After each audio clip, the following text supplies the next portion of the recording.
Hello students, welcome to the channel. Today we will discuss page number 42 of Govind Parikh Sir's book. इसका हमने starting का portion इससे पिछले वाले episode में कवर कर लिया था, जिसमें हमने अनुशस्त्रों में श्रेष्ठ जलोका तक का कर लिया था। आज हम करेंगे श्रृंग अलाबू जलोका। ठीक है, जो श्रृंग है वो वातज रोगों के अंदर दी जाती है, अलाबू जो है वो कफज में दी जाती है, और जो जलोका है वो पित्तज रोगों में दी जाती है। इसको आप कैसे याद करोगे? इसको याद करने की एक ट्रिक है।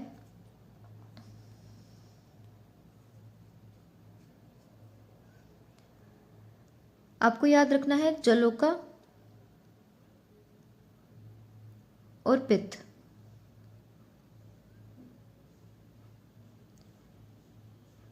कफ और अलाबू।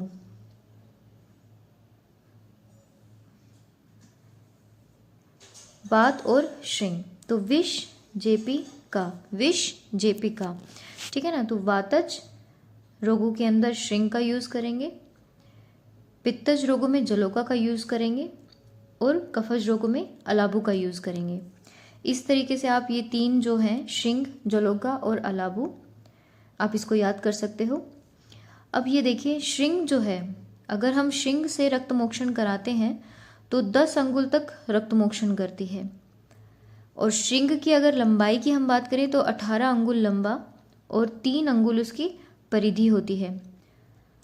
अलाबू कफदुष्टि में प्रयोग की जाती है। 12 अंगुल तक रक्त मोक्षण संभव है। श्रृंग के अंदर 10 अंगुल था, अलाबू में 12 अंगुल है।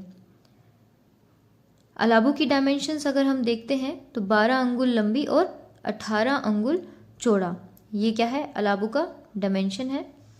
इसके बाद जलोका की हम बात करें तो पित्तज रोगों में हम जलोका का यूज़ करते हैं, और ये 1 हस्त परिमाण तक रक्त मोक्षण करती है। ये क्वेश्चन बहुत सारे प्रीवियस एग्जाम्स में पूछा गया है कि जलोका जो है वो जो रक्त मोक्षण करती है उसका प्रमाण क्या है?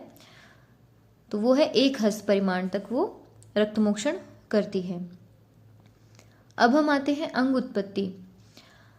अंग उत्पत्ति किस तरीके से मेंशन है कि कौन से भाग से कौन सा अंग की उत्पत्ति हुई है, कि रक्त से कौन से अंग बने हैं, या फिर अगर उसमें मांस ऐड हो गया तो फिर कौन सा अंग उत्पन्न हुआ है। ठीक है, तो यहाँ से बहुत सारे क्वेश्चन निकल के आते हैं और हमें ये थोड़ा ट्रिक लगा के इनको याद करना है। सबसे पहले है यकृत, प्लीहा। इनकी उत्पत्ति किससे होती है? रक्त से। तो इसको कैसे याद करोगे आप? प्यार करके। ठीक है ना। प से प्लीहा, य से यकृत और र से रक्त। तो ये हो गया, रक्त से यकृत और प्लीहा की उत्पत्ति होती है। फिर हम आते हैं रक्त के फेन। अगर रक्त में झाग उठेंगे, है ना, तो एयर बबल उठे। अगर एयर बबल्स हैं तो एयर हमारी बॉडी के अंदर कौन सा ऑर्गन डील करता है एयर से? लंग्स, है ना, तो फुफ्फुस। रक्त के फेन से किस अंग की उत्पत्ति होती है? फुफ्फुस की। रक्त के किट्ट भाग से उंडूक की उत्पत्ति होती है। रक्त के किट्ट भाग से उंडूक की उत्पत्ति है। अगर आ जाए मांस, मेद, कफ और रक्त। मकर का मांस, मकर का मांस वृष्य है।